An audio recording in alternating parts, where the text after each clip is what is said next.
konsekuensi hukuman raja harus Daniel jalani. Namun karena Daniel mengasihi Tuhan, karena Daniel punya iman bahwa Tuhannya adalah Tuhan yang besar, maka Tuhan mengasihi Daniel. Tuhan melindungi Daniel.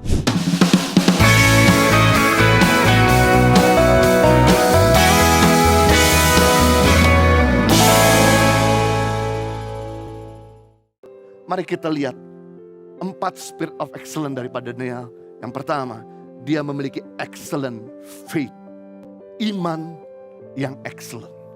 Iman adalah bahasanya Tuhan. Bicara soal bahasa, bicara soal nyambung. Kalau Anda mau nyambung sama Tuhan, Anda harus menggunakan namanya iman. Dan iman adalah currency kerajaan Allah. Currency kerajaan Allah bukan rupiah, bukan US dollar, bukannya euro, bukan Singapura dollar ataupun Australia dollar. Tapi currency kerajaan Allah adalah iman. Berarti kalau Anda mau dapatkan sesuatu dari surga, Anda harus menggunakan yang namanya iman. Sebab Ibrani pasal yang ke-11 ayat yang ke-6, tanpa iman tidak ada seorang pun berkenan kepada Tuhan. Bagaimana Tuhan mau memberkati kalau dia tidak berkenan sama kita? Bagaimana Tuhan mau menolong kalau dia tidak berkenan sama kita? Bagaimana Tuhan mau pulihkan kalau dia tidak berkenan sama kita? Bagaimana Tuhan mau mengembalikan apa yang telah hilang di tangan kita kalau dia tidak berkenan sama kita? Untuk membuat kita berkenan, mari lakukan segala sesuatu berdasarkan iman. Ketika Daniel menjabat sebagai wakil raja, dia disertai dengan hikmat. Namun wakil-wakil raja yang lain iri dan cemburu sama Daniel. Mereka coba cari kesalahan yang bisa menjatuhkan Daniel.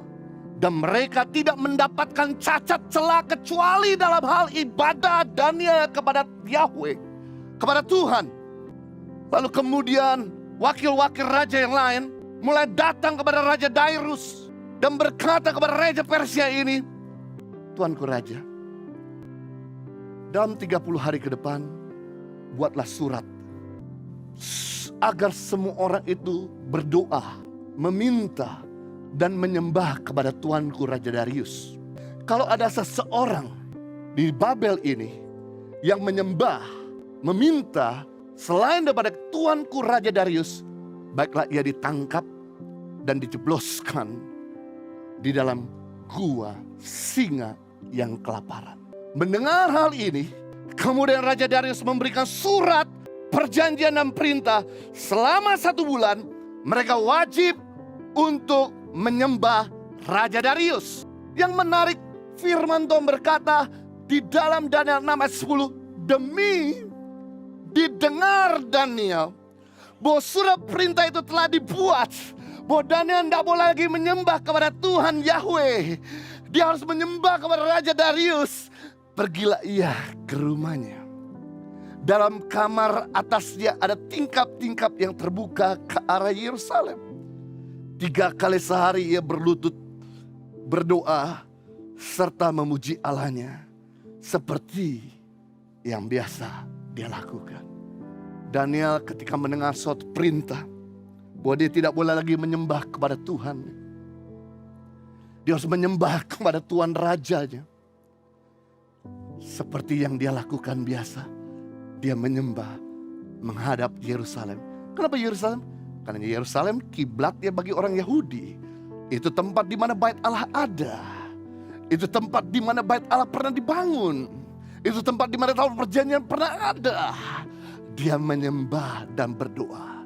Ketika Daniel sedang menyembah dan berdoa, dia berkata begini, Tuhan, sekalipun kau gak tolong aku, sekalipun kau gak luputkan aku untuk masuk dalam gua singa dan aku mati, aku tidak akan pernah meninggalkan kau.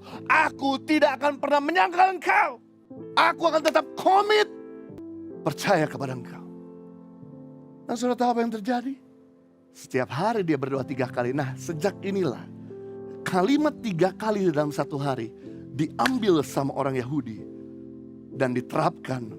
Mereka harus berdoa 1 hari 3 kali. Orang Muslim berdoa 1 hari 5 kali. Orang Yahudi berdoa 1 hari 3 kali. seperti yang dilakukan oleh Daniel. Ketika Daniel lagi berdoa, lalu kemudian wakil-wakil raja yang lain melihat Daniel menyembah Tuhan. Berarti Daniel kalau menyembah Tuhan tuh bersuara. Daniel kalau berdoa itu nggak cuma bisik-bisik sampai terdengar. Itu sebabnya didobrak kamarnya, pintu rumahnya. Kemudian didapati ternyata Daniel sedang menyembah kepada Tuhan. Ditangkapnya. Lalu kemudian dicempungkan ke dalam gua singa. Konsekuensi hukuman raja harus Daniel jalani. Namun karena Daniel mengasihi Tuhan.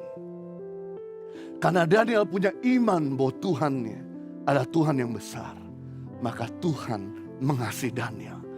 Tuhan melindungi Daniel. Impact Community Indonesia mengadakan 4 kali ibadah onsite setiap hari Minggu pukul 9 waktu Indonesia Barat, pukul 11 waktu Indonesia Barat, pukul 13 waktu Indonesia Barat, dan pukul 15 waktu Indonesia Barat di MOI, Mall of Indonesia Kelapa Gading lantai P3. Ibadah pertama hingga ibadah ketiga disertai ibadah anak dan ibadah remaja. Pastikan kehadiran Anda.